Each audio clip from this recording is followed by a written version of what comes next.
welcome from Alliance Academy for Innovation, Miss Elizabeth Hall.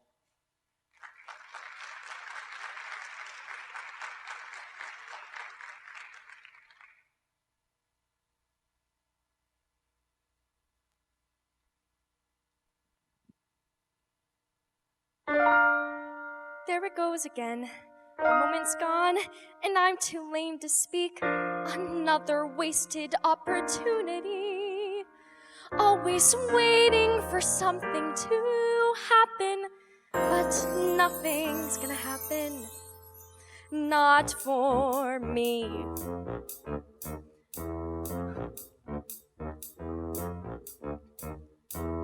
Buddy, I'm always buddy. I'm a girl, for your information, forever in this situation, waiting and hoping he'll notice how I'm feeling. But every time I get him near, I fade away, I disappear. That's me, never being heard. He just smiles and walks away, like I never said a word. Oh, can anybody hear me? Am I just blowing air while the whole world marches past? So I blow and blow, though I know it gets me nowhere. I just get lost in the brass.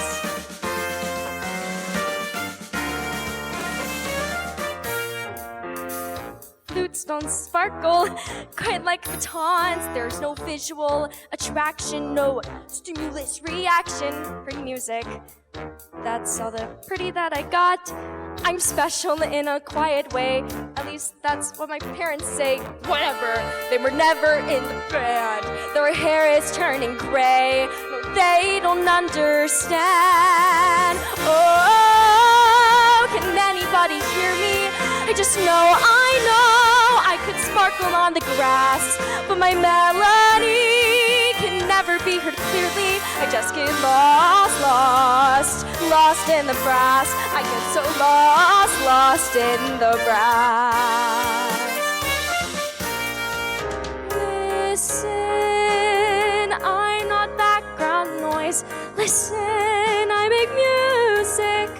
See me, I'm not one of the boys. I shine, I shine, I shine on my own. So I don't wear makeup. I don't stick my hair up with some awesome-tastic pink beret. No, I'll never be a majorette. I'm plain, I'm basic, and I sweat when I get nervous. I suck at popularity. People just don't notice me. Someday, high school's got to end, and I'll finally find a place where this woodwind doesn't blend. Oh, there's a whole world to be pursuing. If I could just get out and leave this all here in the past, you'll remember me thinking, gosh, how is she doing? But I'll be long gone. Oh, I'll be solo vibrato, kinda loud and clear, right through the tuba blast, soaring high above that clumsy bass vibrato. I won't be lost in the brass. And finally, they'll see there's so much more to me. At last, I won't be lost in the brass, lost in the brass.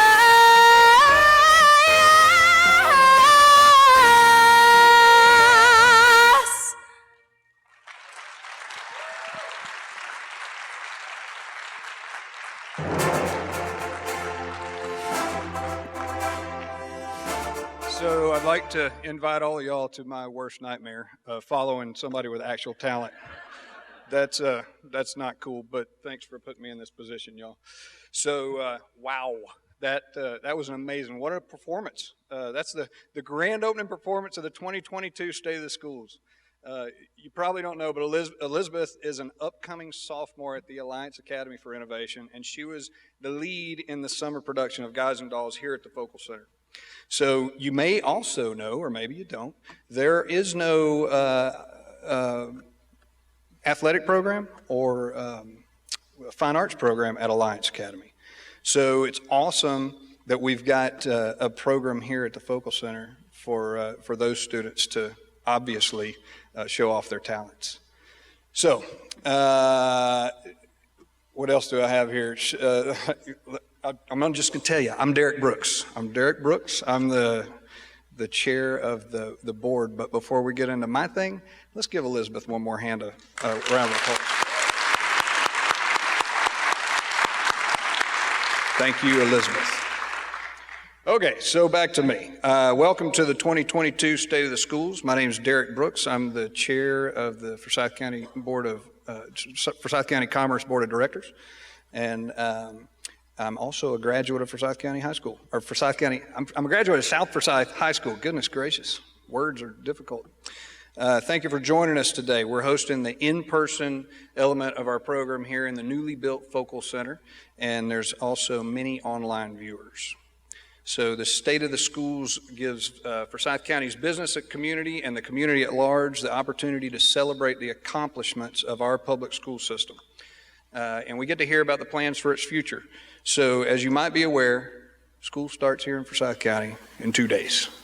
So the past year was significant for our schools, and we have excelled in many ways. We have a great list of things.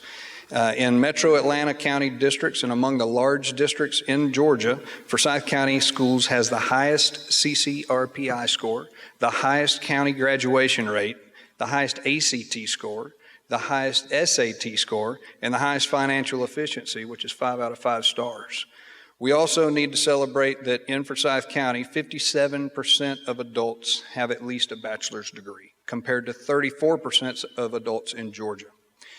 These statistics that any county in the nation would desire to have did not happen by accident. They happen because of the people attending today, and especially the partnerships between the community and our schools. These partnerships create a thriving economy that provides a high quality of life for all Forsyth County citizens. We have a full program planned today, but before we begin, I'd like to ask you to stand and join me in the Pledge of Allegiance. I pledge allegiance to the flag of the United States of America and to the republic for which it stands, one nation, under God, indivisible, with liberty and justice forever. As the Chamber helps businesses to thrive, we also encourage and provide opportunities for them to form partnerships in the community. Among these community partners championing the educational efforts are today's sponsors, and I'd like to recognize them now. Today's title sponsor is Northside Hospital Forsyth. Our platinum sponsors are Brandywine Printing, Beaver Toyota of Cumming, and Georgia United Credit Union. Our coffee sponsor is The Statesman. Our program sponsor, Georgia Power. Our stage sponsor is Corner Farms. Our gold sponsors are Forte Data Systems, Central EMS, Bryan Properties, and the Manili Law Firm. Our bronze sponsors are River Valley Ingredients, CB Smith & Associates, Jericho Design Group, United Way of Forsyth County, Forsyth Business Radio X, Thoroughbred Design Group, Holiday Inn Express, Forsyth Cumming Optimist Club, and the Napier Law Firm. Today's program would not be possible without their continued support. Please join me in thanking them.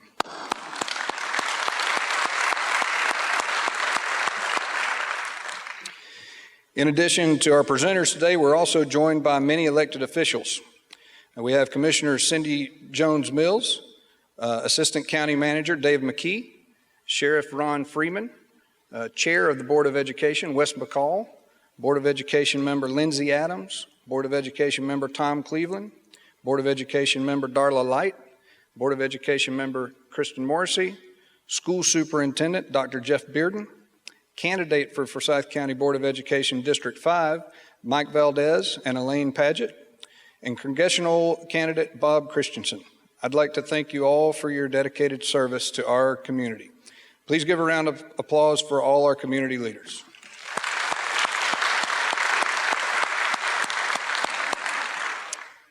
One of our greatest community and school system advocates that we have in Forsyth County is Northside Hospital. Northside is the title sponsor of today's event, and I am grateful not only for their investment in our community's health, but also in our overall prosperity here in Forsyth. Let's learn a little bit more about this community champion. rising to meet the needs of the communities it serves. Northside Hospital is dawning a new day in healthcare.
I made an observation a little while ago. Last year when I was introducing my friend Lynn Jackson, she almost didn't come because there was too much going on with that, I don't even remember what it's called, pandemic.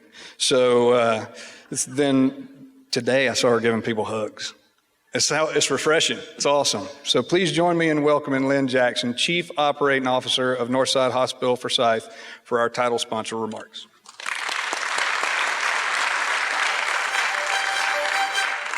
Thank you so much, Derek. Good morning, everybody. It's great to see you. On behalf of Northside Hospital Forsyth, all of our employees, our medical staff, and our volunteers, we want to wish Dr. Bearden and all of the educators a very good New Year to you. You get to celebrate New Year twice, I think. You get it in January and another New Year now, full of so much promise. So we're really looking forward to this year and walking alongside you as your partner. We thought today we would highlight our sports medicine programs as our athletes of Forsyth County return to sports all across our community. And so with that, it's my pleasure today to introduce Todd Towns. Todd and his company, Source Atlanta, have been working with Northside Hospital Forsyth for over 7 years. But Todd has over 30 years of experience in the sports industry. Todd's worked with elite athletes in all professional and collegiate leagues, Fortune 500 companies. He's also been with top health systems around the United States. And Todd's going to tell you a little bit about how they deliver our wholly integrated care model into the student athlete program for Forsyth County. So with that, please join me in welcoming Todd Towns.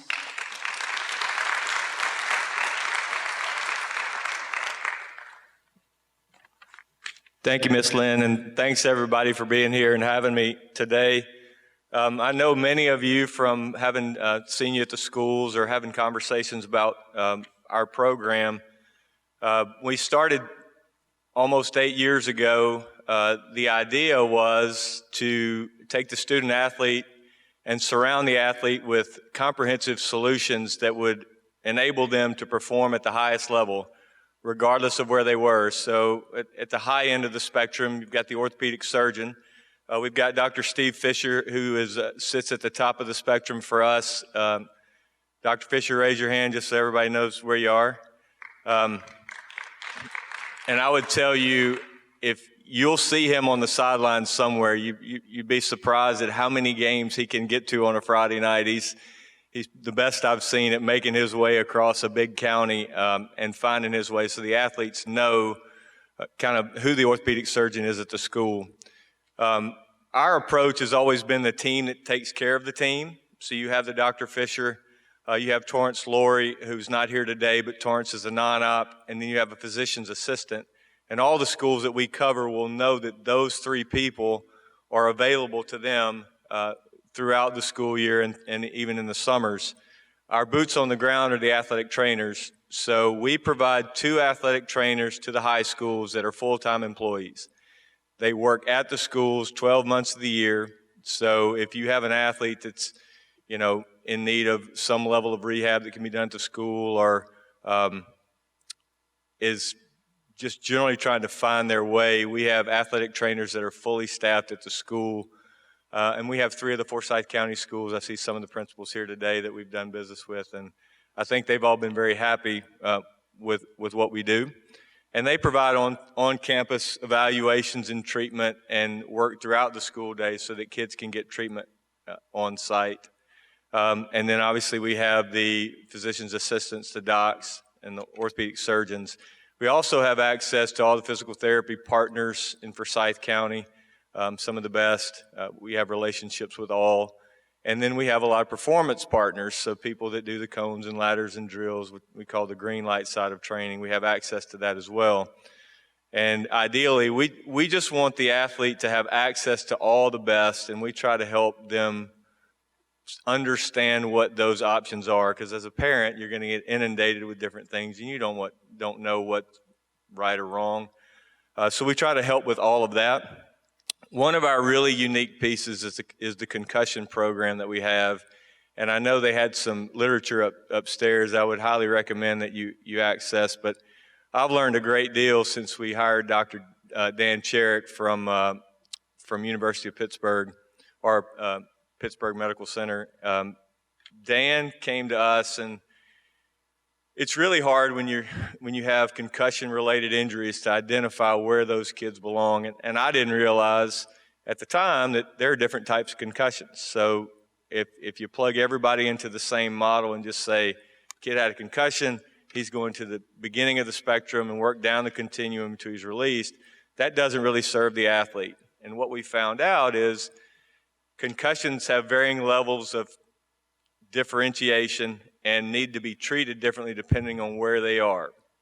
And so Dr. Cherrick is our north side expert. So all these kids will go into the program, see a non-op or see a Dr. Fisher, and then they will send them out to see Dan or one of Dan's people, and we truly evaluate them on an individual level and then customize the program so their return to play is different depending on where their concussion is. So highly recommend that you take some of the information that's up front and learn and understand a little bit more, because that's a differentiator for us for sure. We also have a Fusionetics program, which is injury prevention technology that allows us to evaluate the student athlete and see where they are on the risk continuum. Try to explain that a little bit better. If you have a female athlete that's playing soccer and she has a risk instability in a certain area, we can identify that prior and then put her on a program towards building some stability so the risk of injury goes down. So Northside came to me 7 years ago and said, hey, we don't necessarily want to see these athletes. We want to make these athletes more healthy, which is for a hospital to think that way is just telling you how Northside thinks about the community. And we identified this program as one of the best in class. They have over 500 different pro teams that they work with. So we give this technology away to all the schools that we serve. And the programs use this depending on the program and build individual programs for their kids. So try to keep them out of Dr. Fisher's office as best we can. One of the best things we do, and I know Allison and Doc will kind of say this is right, but we have immediate access for our athletes. So if a kid gets hurt on a Friday night, we have Saturday morning clinic. They're in somebody's office on Monday morning getting evaluated, and we have a treatment plan or diagnosis ready to go by Monday afternoon. We're one of the few hospitals in the country that can provide that level of access. And we have all the resources that Northside surrounded us with from an imaging and diagnostics perspective to evaluate those injuries at the highest level so that when Dr. Fisher has them, he knows exactly what his plan is moving forward. So that level of access has been where we really hang our hat. And I'll use an example. I was down at the PG World Series in Florida, and I had my Northside shirt on, 16U, and I had two kids come up to me and say, "Hey, we're from Atlanta. Little Johnny's got a problem with his elbow. What do we do?" Well, I had both those kids getting either an x-ray or an image by Monday morning when they got back from Florida, and their both parents are calling me just like, so thankful. Now we can start our program. I've got the trainers at the schools that can help manage that. It's been a huge win for us. And then the last piece is the nutrition piece. And if any of you I have a 16-year-old child that can eat anything he wants and doesn't gain weight, unfortunately.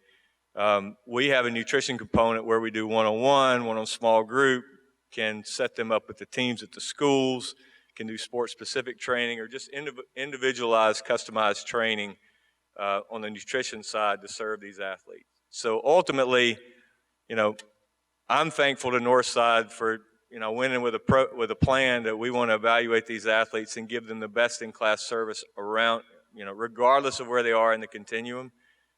And to Lynn and to Skip at Northside, Forsyth, and to the people at Northside, they just said whatever you need, and they stood by their word. And now we have one of the best, if not the best, programs in the state of Georgia. So, Lynn, thank you.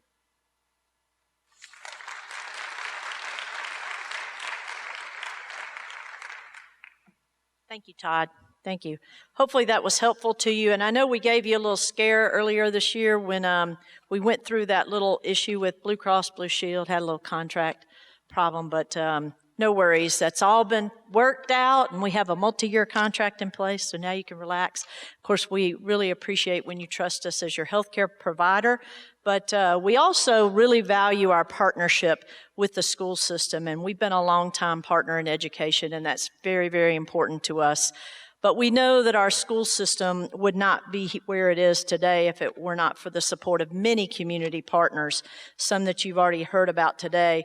But I want to direct your attention to the screen to hear from some of our partners joining Northside in championing today's event.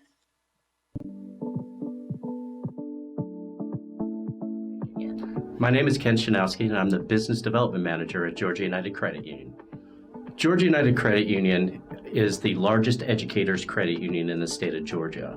And yet we're also open to all the communities within the state of Georgia. We partner with over 400 companies around the state, including all Board of Regents universities and K through 12 school systems. Education is at our core of who we are and who we serve. Well, there's a vast number of programs that Georgia United is proud to be a part of. We're a lead sponsor in the Teacher of the Year program, the Educational Foundation, the Duck Dive, the State of the Schools Address, as well as the Leadership Summit, which just occurred this past week. In addition, we partner with Whitlow Elementary as our partner in education school to provide the staff and faculty and students there with an inroad to whatever they need to help their school year be more enjoyable.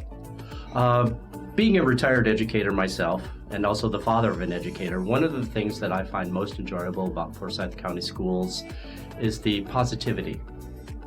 Everybody I come into contact, from the leadership to the faculty and staff, all the way down through the students and the communities we serve, has a very positive vibe that comes through. They are all working together to make and produce productive students who are both academically challenged, sound, and also productive members of society as they move forward within their lives. Georgia United Credit Union is proud to support Forsyth County Schools. Who you turn to matters when it comes to your money. At Georgia United Credit Union, our products and services are simple, straightforward, and personalized to your needs at every stage of life, such as a free checking account, low-rate vehicle loans, a credit card with cashback rewards, and home loan products to make home sweet home happen. As a member, you'll have a financial partner passionate about helping you achieve your financial goals and our communities thrive. That's what makes us so much more than a bank. We are united.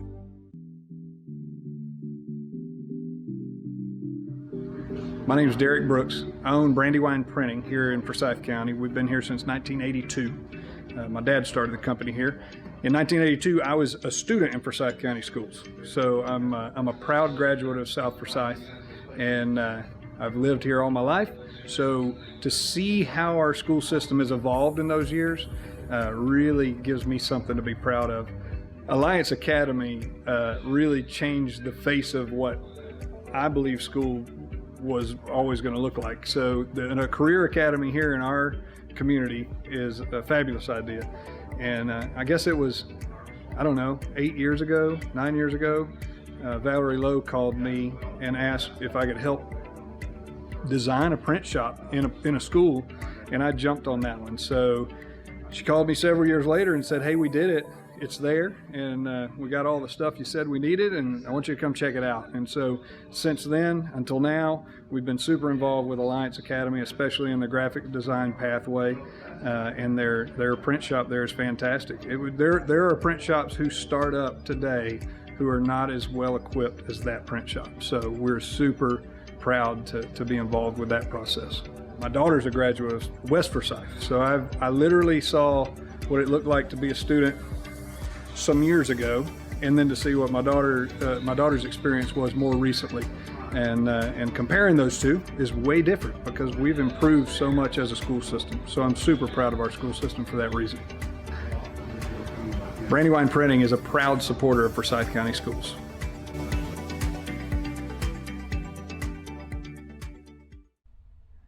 Hello, Forsyth County Schools. My name is Derek Brooks with Brandywine Printing. We've done a lot of projects over the years. I've put together a slideshow of some of those projects. While you're watching that, I want to give you a list of things that you've done for me and my family. We'll start with Big Creek Elementary School. Big Creek employed my grandma. She was an educator for 32 years. Most of that was at Big Creek Elementary School. She took me to class with her, and I learned a lot about what school was going to be like. And then when I did start school, I was at Midway Elementary, and my principal was Dennis Whittle. By the time I left there, Dennis Whittle and I knew each other much too well. In the 6th grade at Midway, Miss Webb gave me my first paddling at school, my first paddling. And I'd like to say it worked, but it didn't. I went on to South Forsyth Junior High, and in the 7th grade, Bob Mason gave me my second paddling. He was a good-sized fella. That one worked out just fine. That was pretty much the last time I got in trouble at school, ever. South Forsyth High School is where I met my wife, and next May we'll celebrate 25 years of marriage.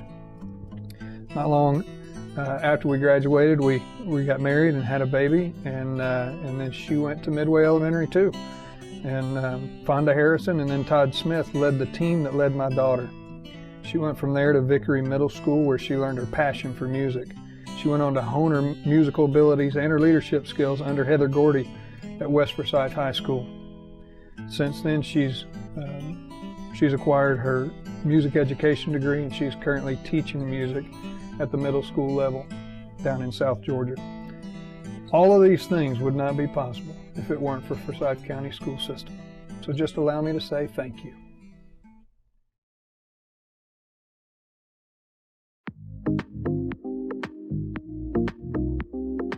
Beaver Toyota supports Forsyth County Schools because our children are so valuable, and they're an asset in our county that we have to mentor.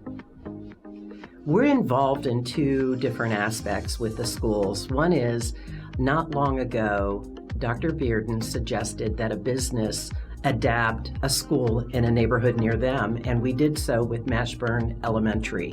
We're so proud of our association with them. Not only am I sitting on the board with principal for the community, but I also belong to the PTO and a member there. We've been able to help them during COVID with touchless water fountains. We installed those. And just a few weeks ago, we had the entire media center painted.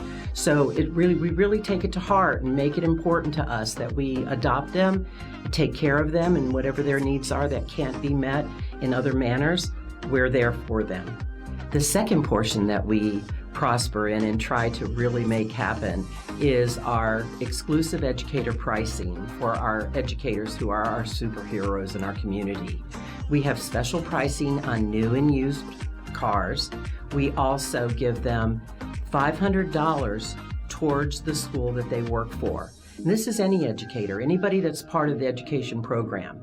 So they can come in, purchase a new or used car, plus they get the exclusive educator pricing. In addition, we give $500 back to the school that they work for. So it makes for a big win-win for everybody. We're so proud of Dr. Bearden and everything that he's achieved in the county. It's been amazing to work with Hannah Samples and the entire education system. It's amazing the scores and what they do for our community and our children, and how could you not be proud?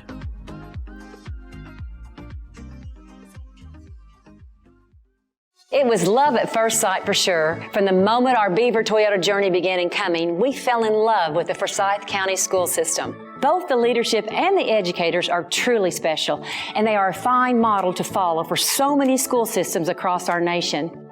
It is for these reasons that we began our relationship with a $100,000 donation to the Forsyth County school system, and that was just the beginning. Beaver Toyota's primary focus over the past few years has been helping where help is needed most, in the classroom.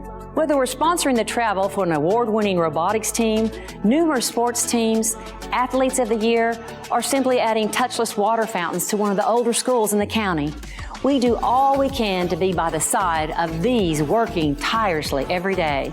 We've developed some really valuable enhancements to our Educator Appreciation Program, and I'm so excited to share them with you now.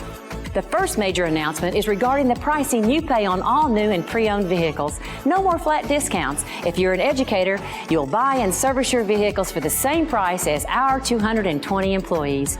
We've rolled out our employee pricing for all educators. Remember, that's employee pricing on sales and service. Our employees are the most valuable assets, and we are proud to hold our educators in that same regard. That is also why our Beaver Benefits package is now complimentary to all educators. These benefits include lifetime warranty, lifetime complimentary oil changes, lifetime car washes, lifetime loaner cars, and so much more. Our next change to our educator program is our classroom rebate funds. Previously, when an educator purchased a vehicle, a check was issued directly to their school for $250 for that educator's classroom. Effective immediately, we have doubled the amount for the classrooms to $500. Increasing our financial contributions to the school system and the educators in it is just one part of what we've enhanced. Our hopes are that complimentary valet service, which includes pickup and return service vehicles, will save the educators much needed time. Educators will also have their very own client care representative who will serve as a personal concierge for any of their sales or service needs.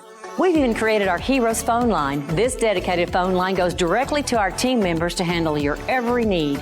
Just dial 470-999-HERO. On behalf of everyone at Beaver Toyota, thank you for your commitment to our children, and thank you for your incredible difference you're making.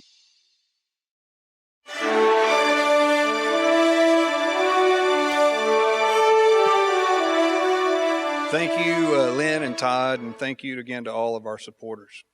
It occurred to me while I was watching those that I failed to acknowledge Carter Barrett is in the audience today, and he is candidate for House District 24. So I left him off the list. If there's any other elected officials here and I left you, Laura Simonson back there, you must have snuck in on me too. If there's anybody else, just stand up, do a cartwheel, and we'll recognize you real quick. It also occurred to me, when that occurred to me, that there are other people here that should probably be recognized. So if you are an educator, just raise your hand right quick. Because I think, yeah. So Laura, if you could get me that list next time. All right, so now we're going to hear from Board of Education Chair Wes McCall. He's going to give us the State of the County address, and so, or from the State of the County. Yeah, whatever. I'm just making up words. So Wes was married in 2001 to his wife Jakima at St. David's Episcopal Church in Roswell, Georgia. A year later, they purchased a house, their first home here in Forsyth County. Soon after that, they had their only son, Ian, who currently attends Forsyth County Schools. Ian's kindergarten year began Wes's involvement with the school system, starting with reading each week to the class and volunteering for math groups, to becoming a mentor and spearheading the science lab at Sawney Elementary. He was very involved with that school. This came to also include several years on the PTA board and serving on local school council for 2 schools. Wes's involvement with the student development has spanned many different avenues to include church youth group, founder of the Emerging Leaders Program through North Fulton Leadership, working with the Georgia Department of Education to develop the career path curriculum for public safety industry, Boy Scout leader. He has served on several educational boards. He holds an undergraduate degree from the Grand Canyon University in Christian Leadership and a graduate degree from Columbus State in Public Administration. Most weekends he spends his time with family watching his son play lacrosse, and every now and then he squeezes in a round of golf. Wes and his family also attend Brownsbridge Church. Please join me in welcoming Board of Education Chair Wes McCall.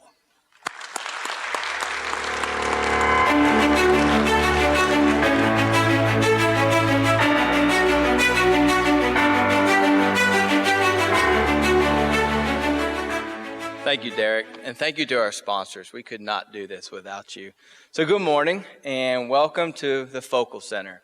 Wow, what a performance from Elizabeth from Alliance Academy. We should all be glad that she showed up, because I was going to have to sing instead if she didn't. And I realized the only song I know from beginning to end is Ice Ice Baby. So we're glad that that happened. Speaking of performances, have you had the opportunity to check out any of the performances at this amazing performing arts center? My wife and I had the opportunity to attend Annie Jr. Before the summer, and let me say, it was amazing. There was not a dry eye in this room. Our special needs students partnered with mentors to perform one of the most heartwarming performances I've ever seen. If you have not seen a show yet here, there will be a opportunity for you to go to the location out in the lobby where Focal is set up to get tickets, and there's a list of shows in your program. I believe we're going to try to attend The Sound of Music. In 2021 and 2022 was an exciting year since we opened 4 new schools and support buildings. We opened East Forsyth High School, Hendricks Middle School, a new building for the Academies of Creative Education, which is right next door, and of course, the Focal Center. We had our highest graduation rate ever of 96.4%. I think that's a round of applause for our educators. We were able to secure raises for all of our employees. We worked with our community to create a new strategic plan. A new strategic plan, our 5-year plan, can be summed up with one word: connection. Our vision is a safe, connected, and thriving community for all. We want all students, all staff, all families to feel connected to their school and our community. We want our students to all be safe. We want our staff to feel safe. We want them to have a sense of purpose and belonging, to be known well, to engage, to be respected and respectful. We want all students and all staff to want to come to school, and we want parents to send their children to school. Have you ever been part of something or volunteered for something that opened your eyes to new experiences? Experiences that have brought you joy and that you start to appreciate? As a school board member, I love to attend football games, school events, hosting the new educator orientation, and of course, at the end of each year, my favorite is attending all 7, and I think this school year will be 8 graduations. Dr. Bearden conducts an exercise with all the new hires to reference their legacy as a teacher. I think it's a great perspective to show the importance of the new strategic plan for Forsyth County Schools. I want you to think about your favorite teacher. Do you have your favorite teacher in mind? Mine was Miss Payne. Yes, Miss Payne, P-A-I-N. And I do remember several times she told me that my name should be Payne and not hers. But do you have your teacher in mind? What made them your favorite teacher? I remember Miss Payne because she was a friend, not a teacher. She appeared to care about all her students. What about you? What were some of the things that brought this teacher to mind? I would guarantee that we could all sum it up into your most favorite teacher was based on one word: connection. Over the past week, I have reflected that all the events that I enjoy, all the teachers that I remember, and everything we do to make a difference in this community is all around connection. Today, we will share the state of Forsyth County Schools through the eyes of people connected to our school and community. You will hear from 3 of our district leaders and stories of our students. Forsyth County Schools is building connections through our faculty, staff, and students. At this time, I would like to ask our 3 district leaders who are instrumental in connection to please join me on the stage. Ms. Kara Hudspeth, the Director of Special Education, Mr. Todd Shirley, the Chief Operating Officer, and Ms. Sarah Taylor, the Associate Superintendent of Student Services. As they come to stage, please enjoy this video highlighting the state of Forsyth County Schools.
Thank you, Kara, Todd, and Sarah for being on the panel today.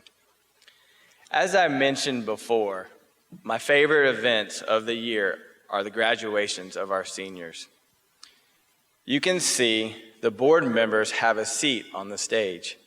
Sitting on the stage gives me the ability to realize two things. The number of students who graduate each year is our why. I do believe that there are over 580 whys in this picture. It's really our why for the reason our board members work hard each year for our students, parents, and staff. The second is that I never ever want to be the person who has to read all those names at the graduations.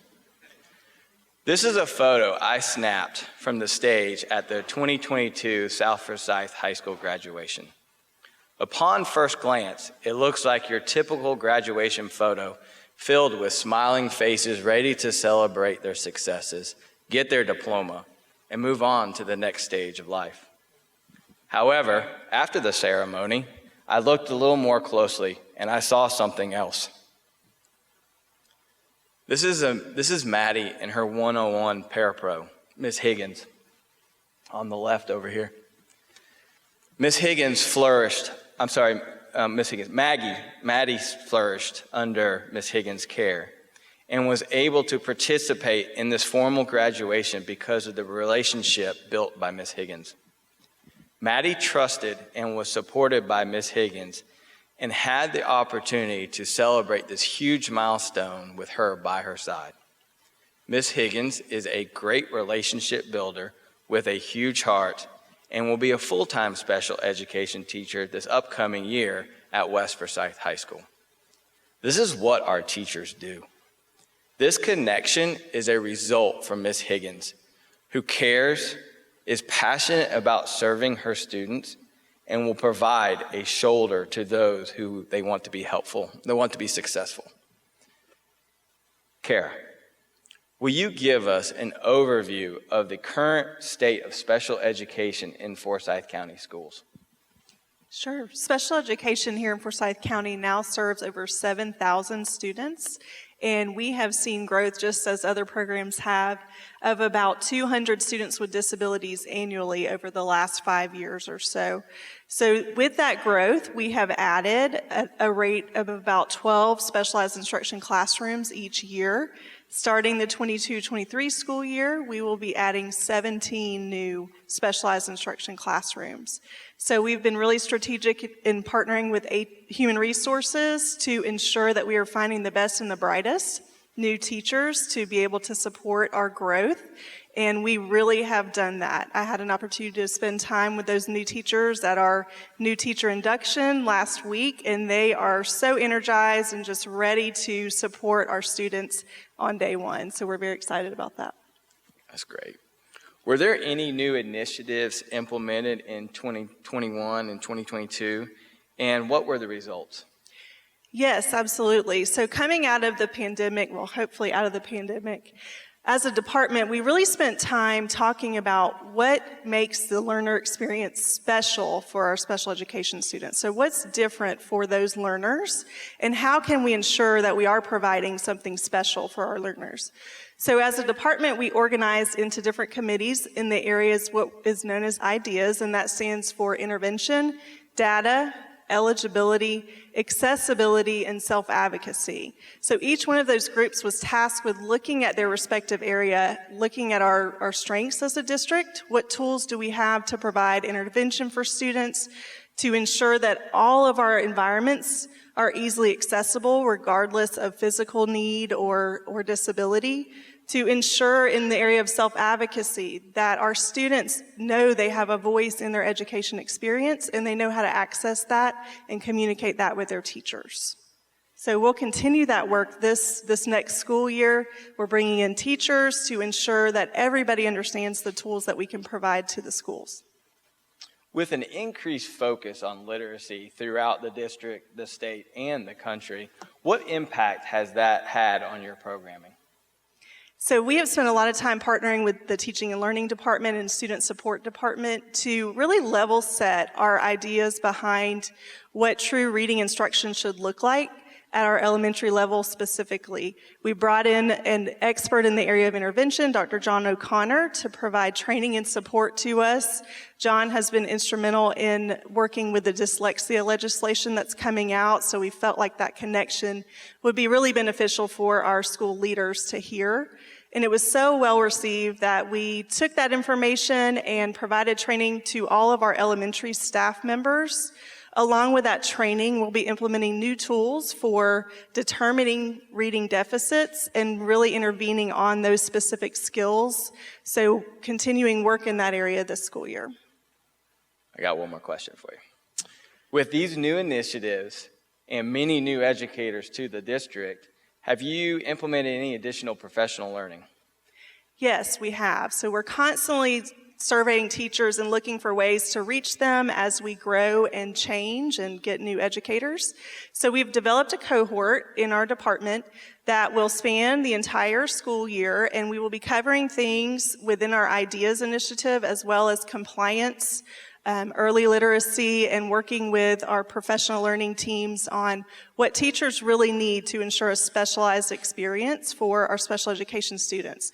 So principals have selected special education staff and other staff members in their building to participate in this cohort, and those staff members will be able to take the information back to their school teams for implementation at the school level. Perfect. Thank you very much, Kara. Next, I want to share a point of view from one of our student advocacy specialists. He wrote, "I have seen some of these students grow, even if it has been a slow and gradual process for some of them. However, I am a firm believer that some of the best outcomes take patience and time. One of the success stories I wanted to share and elaborate on is one that started out very slow and almost non-existent. After our initial meeting, staff at one of our schools wanted me to start meeting with a student who we will call Matt, that appeared to engage in behaviors that could be detrimental and in the long run could have significant legal repercussions. Matt also appeared to have little to no remorse for his actions and little ownership of what he did wrong. Matt happened to be close friends with a student I was already supporting. One day, I casually introduced myself, and I mentioned that I would love to sit down with him and have a conversation about who he is. Matt was initially apprehensive, but then agreed as long as he could bring his friend, who I'd already been meeting with, and of course, I agreed. I met with both students and asked questions, attempting to learn more. Matt was closed off initially and would only respond by telling his friend, and then his friend would relay the message to me. I told Matt that I usually give my work cell phone number to students so that I can be reachable, but he declined at that time.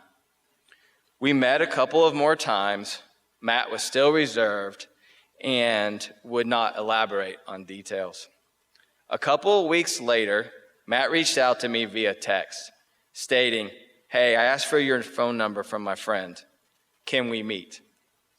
After this text, we began meeting more often, and he would also reach out to me via text routinely. Matt began opening up more little by little. Matt would talk about his past and current life events. Matt became more engaged and would even ask questions about how he can grow as a person. Matt is now one of the most open students I have supported in the last 3 years and will reach out to me with situations when he needs to process and ask advice on how to change his behavior in a positive way. Matt went from only seeing his perspective and coming across as harsh to others, and now is someone that will sit in an uncomfortable space and listen openly. Matt has now graduated, but I'm thankful that he allowed me to be part of his journey and what I call a success story. Todd, what is our student advocate specialist? And please let us know about the additions and successes of this program. In South America, in the rainforest, there's a small village, and this village sits beside a large rushing river. The villagers refer to this river as the River of Life. And the village happens to sit right upstream from a huge waterfall. The villagers never get in the river very far because they're afraid they'll be swept over the waterfall and never seen again. Historically, as the villagers would work outside sometimes, they would see young people and sometimes young adults and even sometimes older people fighting the current. They came somewhere from way upstream, and they're fighting to get out of the River of Life. And the villagers would go and they would throw ropes and they would try to help them and they would cheer for them and they would say, we'll do everything we can to help you. And those people would fight and sometimes they would make it to the bank and sometimes they would go past the village and over the waterfall. One day, the villagers were outside and noticed a young child. And that young child was fighting for everything she could fight for. She came from way upstream. Nobody knew who she was. And all of a sudden, as the villagers were standing on the bank, one of the younger girls in the village darted out, ran up the river, jumped in the river, and started swimming. And of course, all the villagers were screaming, "No, don't do that, it's too dangerous." Well, this young lady swam out to the child. She grabbed the child and she started fighting to get back to the bank. She made it back to the bank right before they went over the waterfall. And all the villagers started cheering and said, "We're going to have a huge celebration." They had a big celebration that night, and the elders said, "We've got to do something to figure this out. We've got to do something to save these children, these young adults, and these adults that are coming down the River of Life and can't get out of the river." So they erected towers. They put people in the towers with horns. And when somebody would come down the river, they would blow the horn, and they would all run out and throw ropes and try to help them. And one day, they were all outside, and this young lady that was the hero that day came out with a backpack on her back, and she started heading up the river. And all the villagers were going, "Wait a minute, where are you going?" And she said, "I'm tired of waiting. I'm going to walk up the river and try to figure out where these children are coming from, and I'm going to try to save them before they get in the river." That is what your student advocacy specialists do every day. We've hired 8 people. This was our original 5 that you saw at the beginning. They walk up the river every day. They try to find these kids that are lost. They try to hold these kids' hands and try to hold these young adults' hands before they fall in that river. We give them a cell phone and a laptop, and we tell them, "You're part of school safety. Guess what? You've got a contract, but it doesn't mean anything to us. You're on call 24/7, 365. You give that kid your cell phone number, you call their parents, you give those parents your cell phone number. Anytime that kid feels like they're in trouble, they feel like that they're faltering, they can text that advocacy specialist, and they're there to help them. They meet regularly with many kids. They'll go to their house. We even have one advocate last year that said Mom and Dad asked to come and sit down and talk with her because she had built such a good relationship with the family that they were struggling with their marriage. We're not marriage counselors. We're not therapists. We like to describe ourselves as mentors on steroids, but we're actually bigger than that. Honestly, I believe we're saving lives every day. We don't do it alone. We partner with student support services. We partner with special education. We have counselors that help us every day. We have school admin, teachers, our school resource officers. We're all part of a team. But we're just lucky enough to be able to say to these advocates, "You can't coach anything. You can't do bus duty. You can't do lunch duty. You don't teach a class. Go on and head upstream. Find the kids." And that's what they're doing. Thank you for that. It definitely is a team effort, and we have the right members on the team, so thank you. What are the other preventive programs going on in our schools? Well, I know that school safety is, at the peak of everybody's mind, and I do want to say that I appreciate, as the leader of school safety, all of the direction we've received from not only our superintendent, but our entire Board of Education. They do everything they can to give us the tools to make sure that the children in the Forsyth County school system are protected every day. Pretty quickly after the Parkland shooting, we convened a task force, and that task force was made up of multiple members of district staff, principals, and we contacted emergency management and said, we want you guys involved too. So the Emergency Management Center sent some people down, our fire department sent people over, and then our sheriff's office, under the leadership of Ron Freeman, sent a group over.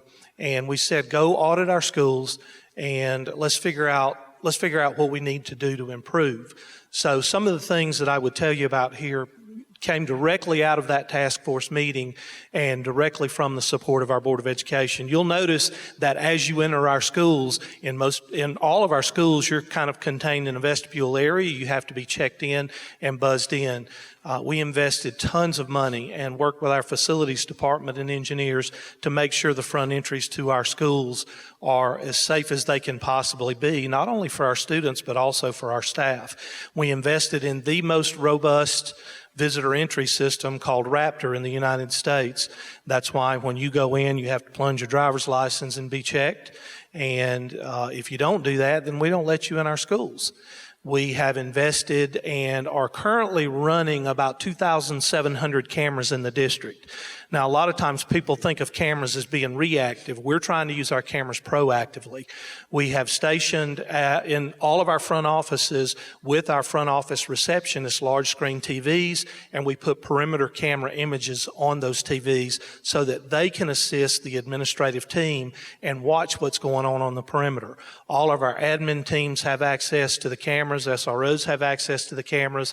And if you ever get a chance, you are welcome to come to the school safety office. We are just in the process of completing a 12-foot by 4-foot video wall that we will be using to surveil our schools during the school day, and also in case of an emergency, be able to pop those up. We will be selling Super Bowl tickets as a fundraiser too, so just in case you need. We have multiple lockdown buttons across all of our schools. We have an amazing partnership with all of our first responders. We have committed, and with the sheriff, support of the Board of Education and Dr. Bearden, to placing a school resource officer in every school. And that commitment still stands. And these folks are not just people that you just pluck out and say, go forth and be a school resource officer. They are highly trained. They are not only trained by the sheriff's office, but they're also trained by our special education office. They're trained by student support. So they're trained across all of these agencies to learn what it's like to truly be a school resource officer. And I would say today that may be one of the greatest investments we've made. We have invested in our office in a program called Positive Behavioral Interventions and Supports. That is a program out of Oregon that creates a framework for schools. Our office currently has onboarded over 20 schools, and we are in the process of onboarding more with that. It provides a consistency for students. When they walk into schools, they know what to expect from each teacher. They know what to expect in the hallway. They know what to expect in the bathroom. So everything that we're doing as a school safety office is progressive thinking. And it is proactive instead of always being a reactive measure. There are a number of other things, but I could ramble on. You go on and on, huh? Well, thank you. Before we started, Lynn Jackson and I sat down. We were talking about the community and how our community is different from others. And it's because of the connection between the leadership at our county and our schools with the sheriff. And so all that couldn't have been done without those people. So thank you, Sheriff. Thank you for the county, the central EMS, and everybody that works together. And that's how we're able to take care of our community together through connection. So thank you for that. Now I want to share a story of my good friend, Julie Brennan. For a little over 3 years, I have spent the time with a young, dynamic girl by the name of Paula. I was introduced to Paula as part of the Mentor Me North Georgia's mentoring after-school program. I was told that Paula needed a strong Latino woman to help with her school, and Miss Brandon is the actual strong Latina woman for the job. In particular, it was related to attitude and schoolwork. Paula used to fight in school, and her grades were not as good as her teachers knew they could be. What started as a schoolwork-based relationship grew into a mentoring relationship where two individuals at different stages of their lives found common ground. After we learned about who we were and how we could become friends and help one another, our relationship grew. We did homework together. We talked about school, life, teachers, and friends. We built a friendship based on honesty. We enjoy knitting, talking, eating ice cream, and playing board games. Paula and I spend a few hours together each week. It's our uninterrupted time to be just us, two girls sharing stories, ideas, and concerns, and working through them together. It is said that mentors have a greater vision of what someone is trying to achieve. I guess in our case, we are mentoring one another to be a better version of ourselves. By the way, Paula's grades improved, and she doesn't find it necessary to fight anymore at school. She knows there's other ways to defend her friends against bullies, and now realizes the value of a good education. Thank you, Ms. Brendan, for sharing your story.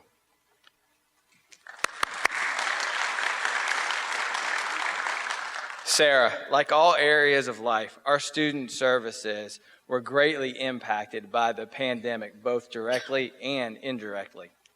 What was the direct response of your team to COVID-19, and particularly with the healthcare realm? Sure, absolutely. As many of you know, we have an amazing health service facilitator, Heidi Avila, and she, along with Dr. Bearden, was our voice of calm and clear communication during the pandemic. Heidi also collaborated with the Department of Health so that we made sure we had the most up-to-date information and guidance to help keep our students and staff safe. We also had what we called weekly COVID conversations, where we pulled in our leadership teams on a weekly meeting to help answer all their questions, ensure they had the latest guidance for their schools to keep safe. The other thing that we were really proud to do during the time is that once the vaccine came out, we were able to host a one-day vaccination clinic for all of our staff to participate in if they chose so. They had such great participation, we actually hosted a second clinic so that we could give staff their booster shots. At the school level, our nurses went above and beyond the call of duty for sure. They helped hundreds of families answer multiple questions, making sure our families had the needed information so they can make decisions for their children to keep them safe. I had the opportunity to actually observe and shadow a nurse at each level, elementary, middle, and high school for a full day. I was completely amazed about the number of students they saw in their clinic during those times. They not only help with just the physical well-being of our students, but many of the cases they actually saw and supported were the mental health supports that our students needed. So I think definitely in the light of pandemic, it really highlighted how important these nurses were to our schools and the work that they're doing. In addition to the physical support, what are services that have been implemented or increased support to provide mental health well-being for students and staff? So I want to talk about two things. One is our staff. We have several staff members that are in our schools that help support being proactive with our student wellness and also providing individual support for our students that might have some needs. So each of our schools have school counselors, our school psychologists, social workers, prevention and behavior specialists that all work together to support these students. We also have prevention programs. These prevention programs also bring awareness to mental health to our students and staff, and also teach students skills needed to strengthen their mental health wellness. But I want to highlight 4 of them, so I brought my notes just to make sure I get it correct.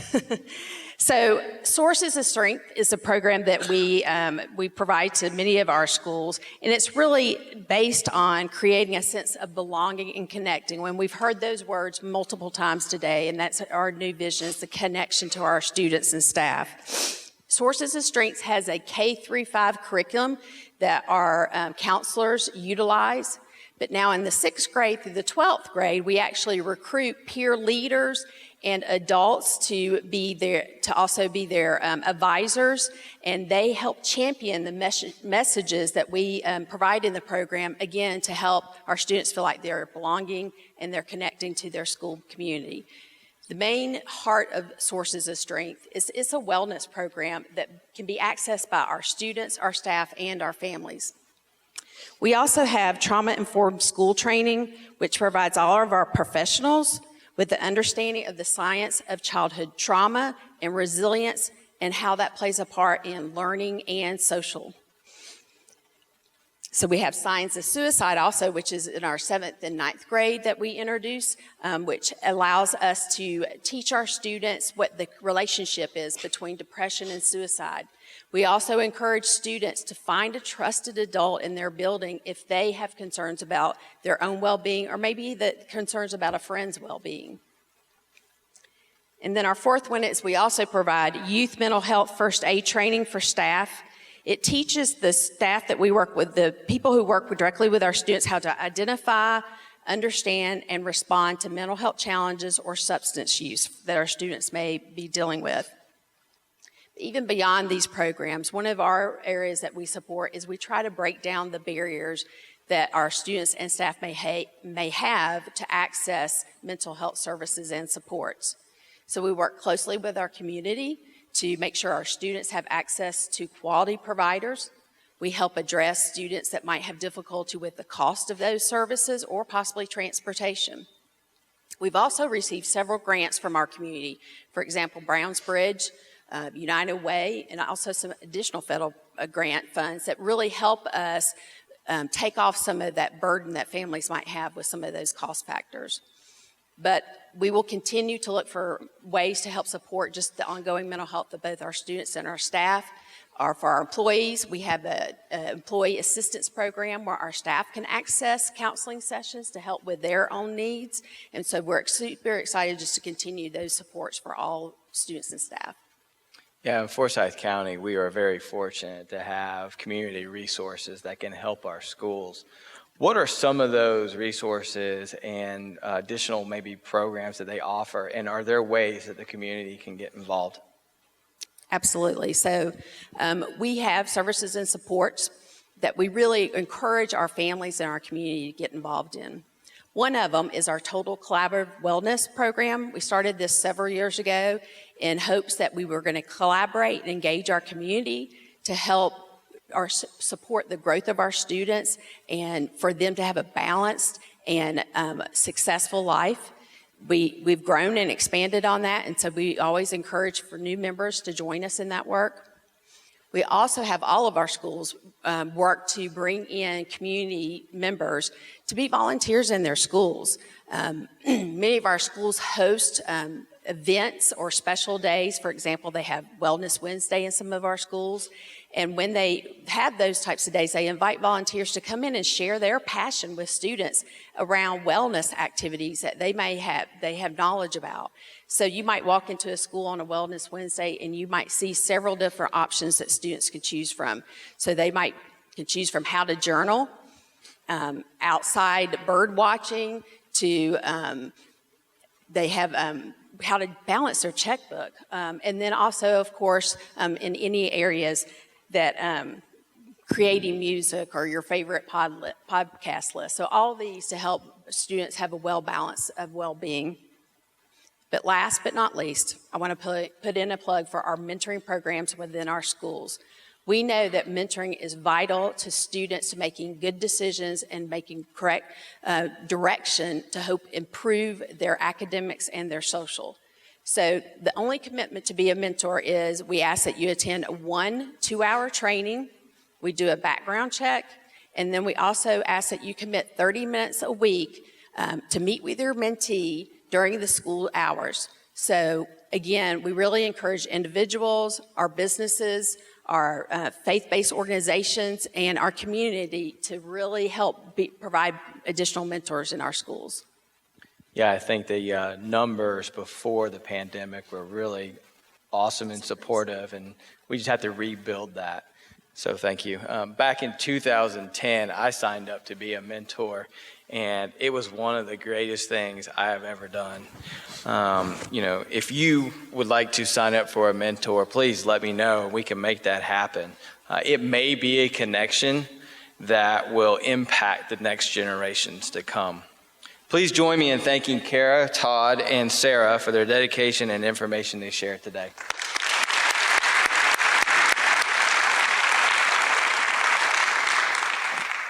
As you have learned today from these amazing leaders, Forsyth County Schools is committed to connection. I now welcome Dr. Jeff Bearden to the stage.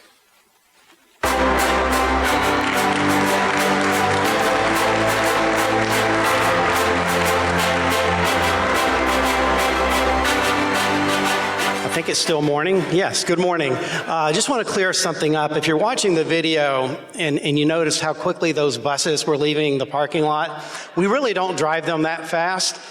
They sped up that video, so I just wanted to reassure you of that. Just want to take a moment again and thank our board chair, Wes McCall, Kara, Todd, and Sarah. Didn't they do a phenomenal job? Thank you guys very much. I am so fortunate to be surrounded by so many awesome leaders, not only at the district level, but also at the school level. Our staff gave you a glimpse into the 22-23 state of our schools, and it is the people who make Forsyth County Schools the school system that it is.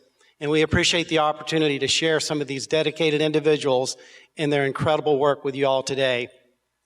As we shared earlier, and you saw on the video, and you heard expressed through our panelists, our new strategic plan is focused on connection. How do we ensure connection for all? We must focus on relationships first. We are a people business. We are a relationship business. It has been said, and it is true, kids will not care how much you know until they know how much you care. Kids will not care how much you know until they know how much you care. 2 weeks ago, we welcomed over 500 new educators to Forsyth County Schools, and I shared that same quote with them, challenging them to build relationships, connections in their classrooms every single day. We live in an amazing community, and we have an awesome school system, but we never rest on our laurels. As I often say to our team, we're either getting better or we're getting worse. There is no such thing as status quo, and we choose to get better. And how will we do that? We must show our students the good. We must show them respect. We must show them love. When we do, we create what I call the conditions for success. That's exactly what our new strategic plan is all about. We are focused on creating a culture and climate that is conducive to teaching and learning. As we move into the 22-23 school year, we are dedicated to a safe, connected, and thriving community for all. And we need the involvement and support of all students, parents and guardians, faculty and staff, and community members to ensure this connection. If you are a new or returning student, parent, guardian, or Forsyth County School employee here today or watching virtually, we are glad to have you be part of the Forsyth family. If you are a business or community partner, thank you for your commitment to our students and staff. If you're not one and you would like to become a business or community partner, please see one of our staff members to get involved. You know, technology has been an incredible resource to learn about our community, and our Chamber of Commerce has produced a great podcast called FOCO Talks. This podcast shares a lot about the happenings in Forsyth County, and this Friday, if you're curious to hear additional content about the future of Forsyth County Schools, I had this opportunity to sit down with our Chamber President, Mr. James McCoy, to talk about my own personal leadership journey and our new strategic plan. You can listen to FOCO Talks on all streaming platforms, and the episode will air this Friday at 9 a.m. At this time, as we conclude the State of the Schools, You're going to have the opportunity to tour our new Academies of Creative Education, which is next door. This building opened in August of 2021 and houses our Forsyth Academy, Gateway Academy, and Forsyth Virtual Academy. In your printed program, you will find a map, and there will be students and faculty along the way to share details about this unique building and the programs that we have at ACE. Thank you for being here this morning. Please enjoy the tour of the Academies of Creative Education. Lunch will be provided in that cafeteria. So if you exit Focal, just please turn to your left. Thank you very much and have an awesome day. Thanks.